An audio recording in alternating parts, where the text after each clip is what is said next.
Assalamualaikum warahmatullahi wabarakatuh. Perkenalkan, saya atas nama Waneti dengan NIM 196500067 dari kelas B. Program Studi Teknik Informatika. Di sini saya akan menjelaskan model-model proses rekayasa perangkat lunak. Model-model proses rekayasa perangkat lunak terdiri dari beberapa bagian, yaitu dia terbagi menjadi 9 model rekayasa perangkat lunak. Yang pertama ada model waterfall. Model waterfall merupakan metode pengembangan perangkat lunak tradisional yang sistematis. Metode ini memiliki 5 tahapan proses, diantaranya komunikasi, planning, modeling, construction, dan deployment.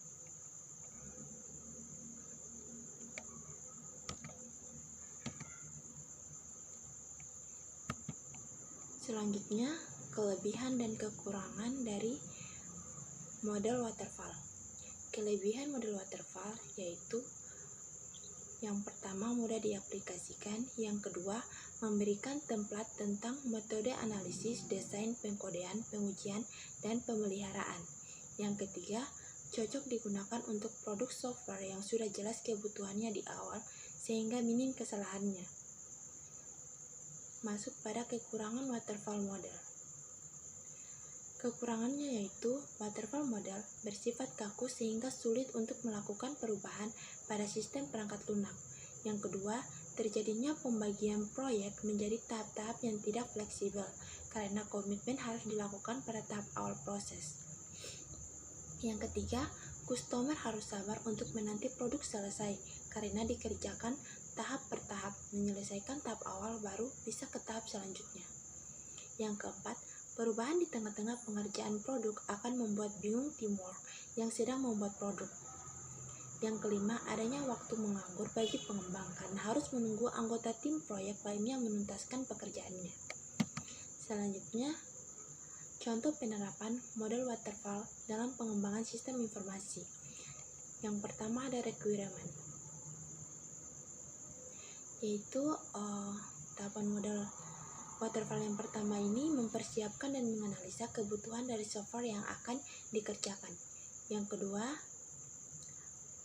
tahap yaitu pembuatan desain aplikasi sebelum masuk pada proses coding.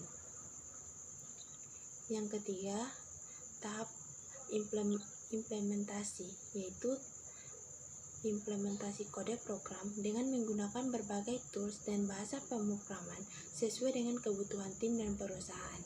Yang keempat, integrasi dan testing. Tahap yang keempat masuk dalam proses integrasi dan pengujian sistem. Dan yang kelima, operasi dan maintenance. Tahapan model waterfall yang terakhir adalah pengoperasian dan perbaikan dari aplikasi. Selanjutnya masuk pada model prototyping. Model prototyping dalam bahasa Indonesia diartikan dengan istilah purwarupa. Istilah tersebut berarti model awal atau rancangan sementara yang masih membutuhkan berbagai penyesuaian sebelum dinyatakan telah memenuhi hasil yang diinginkan. Terdapat 5 tahapan dalam pengembangan perangkat lunak menggunakan metode prototype. Dimulai dengan pengumpulan informasi dari pelanggan ke tim pengembang. Lalu tim akan merencanakan sistem dan mengerjakan purwarupa perangkat lunak. Hasilnya kemudian diserahkan kepada pelanggan untuk dievaluasi. Jika terdapat permasalahan, tim akan merevisi sistem tersebut hingga benar-benar sesuai dengan kebutuhan pelanggan. Ketika revisi selesai dan telah diterima, berarti perangkat lunak telah siap diterjemahkan ke dalam perangkat keras. Kemudian dilanjutkan dengan proses uji coba dan berbagai revisi sebelum mulai dapat digunakan. Selanjutnya, kelebihan dan kekurangannya. Kelebihan prototyping model yaitu menghemat waktu pengembangan. Yang kedua, adanya komunikasi yang baik antara pengembang dan pelanggan. Yang ketiga, pengembang dapat bekerja lebih baik dalam menentukan kebutuhan pelanggan. Yang keempat, penerapan menjadi lebih mudah karena pemakai mengetahui apa yang diharapkannya. Yang kelima, user dapat berpartisipasi aktif dalam pengembangan sistem. Yang keenam, punya kemampuan menangkap requirement secara konkret daripada secara abstrak. Yang ketujuh, untuk digunakan secara stand-alone. Yang ke-8, digunakan untuk memperluas SDLC. Selanjutnya, kekurangan prototyping model, yaitu pada prototipe tentu saja banyak kebutuhan yang tidak ditampilkan seluruhnya karena data yang dikumpulkan hanya sebagian. Yang kedua, prototipe yang disetujui oleh klien harus dikembangkan oleh developer tanpa ada data tambahan dari klien, dan software dari prototipe harus memiliki fungsi yang lengkap. Yang ketiga, banyak ketidaksesuaian pada bentuk prototipe. Yang keempat, proses analisis dan perancangan terlalu singkat. Yang kelima, walaupun pemakai melihat berbagai perbaikan dari setiap versi prototipe, tetapi pemakai mungkin tidak menyadari bahwa versi tersebut dibuat tanpa memperhatikan kualitas dan pemeliharaan jangka panjang. Yang keenam, pengembang kadang-kadang membuat kompromi implementasi dengan menggunakan sistem operasi yang tidak relevan dan algoritma yang tidak efisiensi. Dan selanjutnya, mengesampingkan alternatif memecah masalah. Kemudian biasanya kurang fleksibel dalam menghadapi perubahan. Prototipe yang dihasilkan tidak selamanya mudah dirubah. Masuk pada contoh penerapan model prototype dalam pengembangan aplikasi atau sistem informasi. Yang pertama adalah pengumpulan kebutuhan. Pelanggan dan pengembang sama-sama mendefinisikan format seluruh perangkat lunak. Yang kedua, membangun prototipe. Membangun prototipe dengan membuat perancangan sementara yang berfokus pada penyajian kepada pelanggan. Yang ketiga, evaluasi prototyping.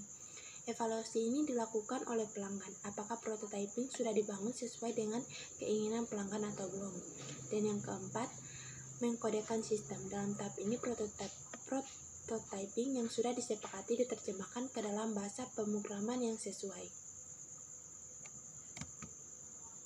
Yang kelima, menguji sistem. Setelah sistem sudah menjadi suatu perangkat lunak yang siap pakai, kemudian dilakukan proses pengujian.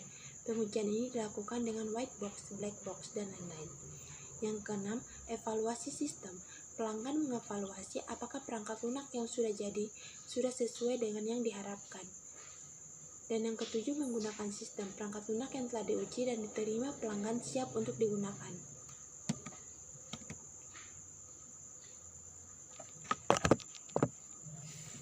Selanjutnya masuk pada model spiral. Metode spiral menggabungkan dua metode pengembangan yang telah dibahas sebelumnya, yaitu prototype dan waterfall. Pengembang melaksanakan prototyping dengan cara sistematis khas metode waterfall.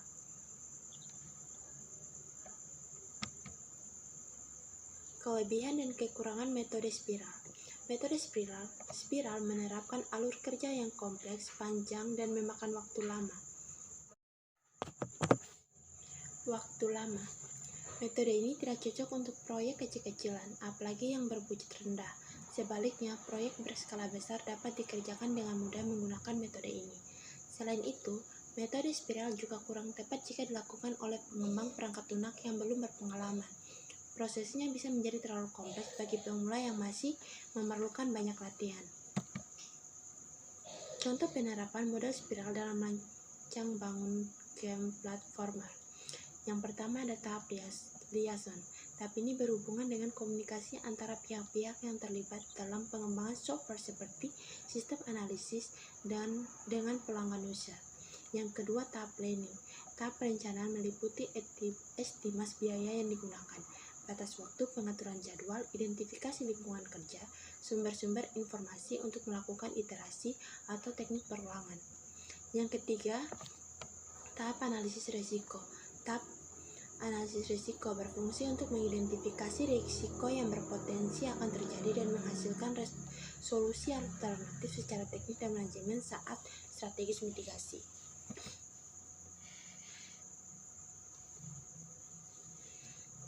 Yang keempat, tahapan rekayasa. Dan yang kelima, tahap evaluasi. Pada tahap evaluasi, sistem analisis membutuhkan masukan dan tanggapan dari para user dalam mengevaluasi perangkat atau produk yang diuji dan memastikan bahwa produk dibutuhkan sesuai ketentuan yang telah dibicarakan di awal dengan user. Selanjutnya masuk pada model RAD. RAD merupakan singkatan dari Rapid Application Development. Metode ini juga menggunakan pendekatan iteratif dan incremental, tetapi lebih menekankan pada tenggat waktu dan efisiensi biaya yang sesuai dengan kebutuhan.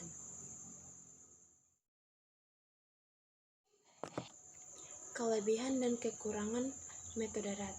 Beberapa kekurangan dari metode RAT antara lain dilihat dari segi konsistensi dan kemampuan personel.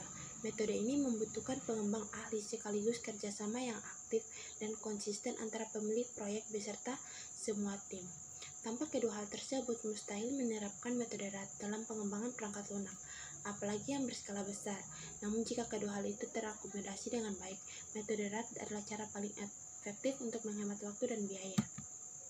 Contoh penerapan model RAT dalam pengembangan sistem. Yang pertama ada requirement planning. Dalam fase ini, pengguna dan penganalisis bertemu untuk mengidentifikasi tujuan-tujuan aplikasi atau sistem serta untuk mengidentifikasi syarat-syarat informasi yang ditimbulkan dari tujuan-tujuan tersebut. Yang kedua, RAT Design Workshop. Fase ini adalah fase untuk merancang dan memperbaiki yang bisa digambarkan sebagai workshop. Yang ketiga, implementasi. Pada fase implementasi ini, penganalisis bekerja dengan para pengguna secara instan selama workshop dan merancang aspek-aspek bisnis dan non-teknis perusahaan. Selanjutnya masuk pada model RUP. Model RUP atau Rational Unified Process merupakan suatu metode rekayasa perangkat lunak yang dikembangkan dengan mengumpulkan berbagai praktik terbaik yang terdapat dalam industri pengembangan perangkat lunak. Ciri utama metode ini adalah menggunakan use case driven dan pendekatan iteratif untuk siklus pengembangan perangkat lunak.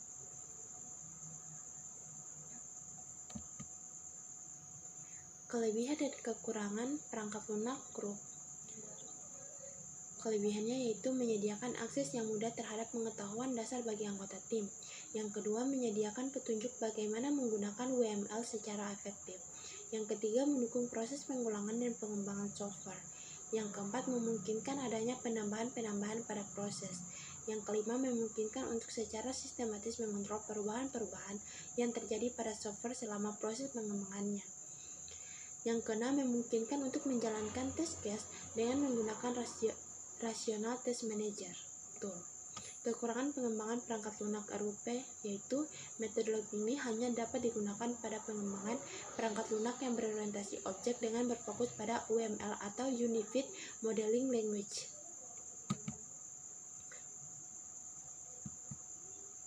Contoh penerapan model RUP dalam pengembangan aplikasi atau sistem informasi, yaitu yang pertama ada Inception.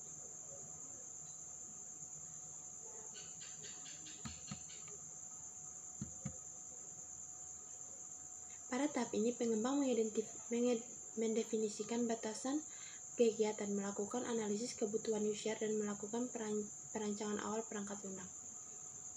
Pada akhir fase ini, prototipe perangkat lunak versi alpha sudah dirilis. Yang kedua ada elaboration.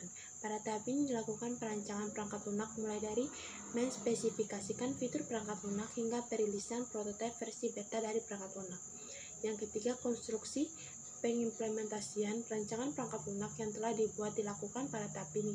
Pada akhir tahap ini, perangkat lunak versi akhir yang sudah disetujui administrator dirilis beserta dokumentasi perangkat lunak. Dan yang kelima dan yang keempat, transition, instalasi development dan sosialisasi perangkat lunak dilakukan pada tahap ini. Kemudian masuk pada model agile. Model agile merupakan induk dari Scrum. Jika Scrum adalah kerangka kerja, agile adalah pelaksanaan proyek secara keseluruhan dan berskala besar. Metode ini tergolong modern karena menekankan pada improvisasi dan adaptasi. Meskipun begitu, alur kerjanya masih menerapkan pola tradisional yang sistematis, dimulai dari perencanaan, analisis kebutuhan, perancangan, uji coba, implementasi, dan pemeliharaan. Kelebihan dan kekurangan metode agile. Jika berorientasi pada kepuasan pengguna, metode agile menyediakan prosedur yang tepat. Demikian halnya pada proyek besar yang membutuhkan pemeliharaan jangka panjang. Metode agile menguntungkan dari segi efisiensi waktu dan tenaga. Keunggulan metode agile juga terletak pada adaptasi dan kebebasan bagi pengembang untuk melakukan improvisasi. Tidak ada batasan baku bagi pengembang ketika ingin menerapkan ide-ide barunya dalam menjawab tantangan zaman. Namun bukan berarti metode ini tidak memiliki kelemahan. Tantangan terbesar akan dihadapi pengembang yang terus dipacu untuk beradaptasi dengan perubahan zaman. Tim pengembang pun tidak boleh asal pilih, harus solid dan sama-sama berkomitmen kuat. Masuk pada contoh penerapan model agil dalam pengembangan aplikasi atau sistem informasi. Yang pertama ada perencanaan. Pada langkah ini pengembang dan klien membuat rencana tentang kebutuhan dari perangkat lunak yang akan dibuat. Yang kedua implementasi. Implementasi bagian dari proses di mana programmer melakukan pengkodean perangkat lunak. Yang ketiga ada testing. Di sini perangkat lunak yang telah dibuat dites oleh bagian kontrol kualitas agar bug yang ditemukan bisa segera diperbaiki dan kualitas perangkat lunak terjaga. Selanjutnya dokumentasi. Setelah dilakukan tes perangkat lunak, langkah selanjutnya yaitu proses dokumentasi perangkat lunak untuk mempermudah proses maintenansi ke depannya. Yang kelima development, yaitu proses yang dilakukan oleh penjamin kualitas untuk menguji kualitas sistem. Yang keenam pemeliharaan. Langkah terakhir yaitu pemeliharaan. Tidak ada perangkat lunak yang 100% bebas dari bug. Oleh karena itu, sangatlah penting agar perangkat lunak dipelihara secara berkala. Selanjutnya masuk pada metode Scrum. Metode Scrum adalah turunan dari metode agil yang nantinya akan dibahas secara tersendiri. Scrum seringkali tidak digolongkan sebagai metodologi, melainkan suatu kerangka kerja yang menggunakan pendekatan iteratif atau perulangan dan inkremental atau berangsur-angsur. Kelebihan dan kekurangannya. Kelebihan dari metode Scrum terletak pada kemampuannya untuk menghasilkan perangkat lunak bernilai tinggi, pun dipandang lebih efektif karena mampu mengatasi permasalahan kompleks dengan mendelegasikan tugas-tugas spesifik kepada beberapa tim yang mandiri. Masalah baru muncul ketika terjadi kendala yang membuat salah satu tim gagal mencapai target sprintnya. Imbasnya akan mempengaruhi ritme kerja tim yang lain. Metode ini juga memungkinkan improvisasi bebas sehingga membutuhkan tim dengan fleksibilitas tinggi. Masuk pada contoh penerapan model Scrum dalam pengembangan aplikasi atau sistem informasi. Yang pertama adalah produk owner mendata seluruh permintaan terhadap produknya sesuai prioritasnya. Yang kedua, Scrum Team memiliki salah satu pekerjaan atau item dari list prioritas produk owner. Yang ketiga, Scrum Team mengerjakan sesuai metode, bidang, dan permintaan yang telah disepakati bersama. Yang keempat, Scrum Master memastikan seluruh Scrum Team bekerja sesuai rencana awal. Yang kelima, di akhir waktu yang telah disediakan atau ketika developer tim telah menyelesaikan pekerjaannya, maka pekerjaan harus siap untuk dikirim. Dan yang keenam, proyek dianggap selesai baik karena kualitas produk telah sesuai permintaan atau karena pekerjaan sudah berada pada batas waktu yang ditentukan. Masuk pada model DevOps. Model DevOps merupakan suatu pola kerja yang diterapkan agar bagian development dan ops atau operasi dapat berkolaborasi dalam pembagian sistem sehingga memiliki sinergi positif, meningkatkan kinerja dan kualitas hasil produksi. Kelebihan dan kekurangannya. Kelebihannya mendukung platform terintegrasi yang memudahkan dalam pengiriman dan pengujian aplikasi. Yang kedua, perbedaan lingkungan antara pengembang dan user dapat teratasi. Yang ketiga, pengembangan perangkat lunak menjadi lebih efisien dan berkualitas tinggi dengan mengintegrasikan operasi. Dan yang keempat, kelancaran proses dapat dipastikan karena seluruh tim operasi terlibat pada siklus pengembangan. Kekurangannya, DevOps harus menyertakan kelompok lain yang penting bagi keberhasilan IT seperti bisnis, keamanan, dan uji khusus. Kesulitan organisasi seperti transisi ke praktik DevOps membutuhkan perubahan budaya besar termasuk reorganisasi tim yang membutuhkan waktu untuk terbiasa. Contoh penerapan model DevOps. Yang pertama ada plan, yang kedua ada develop, yang ketiga build, dan yang keempat ada test. Yang kelima ada deploy, dan yang keenam ada operasi, dan yang ketujuh adalah monitor. Masuk pada model Extreme Programming. Model Extreme Programming adalah metode pengembangan perangkat lunak yang sangat cocok diterapkan dengan jumlah pengembangan yang terbatas. Menggunakan beberapa sumber daya yang sangat terbatas tentu saja membuat alur kerjanya tidak sama dengan metodologi pengembangan perangkat lunak lainnya. Kelebihan dan kekurangannya. Kelebihannya yaitu meningkatkan rasa kepuasan kepada klien.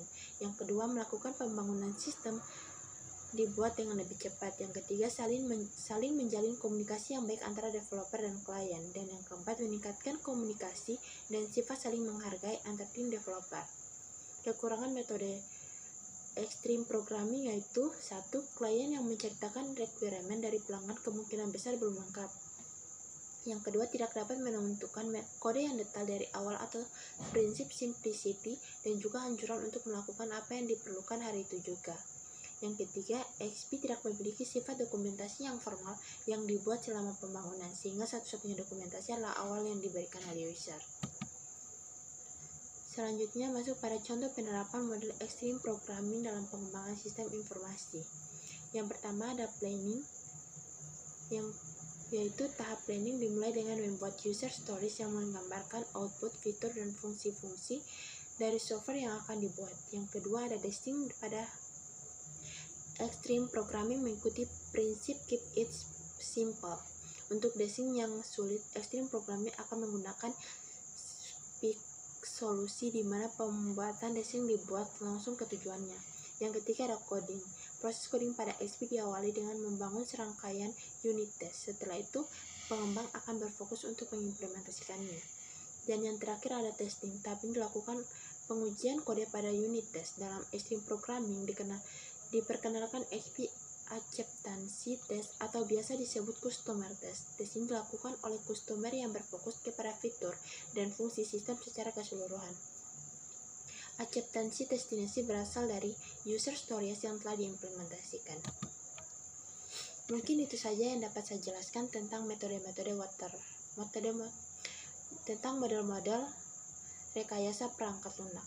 Lebih dan kurangnya mohon dimaafkan. Wassalamualaikum warahmatullahi wabarakatuh.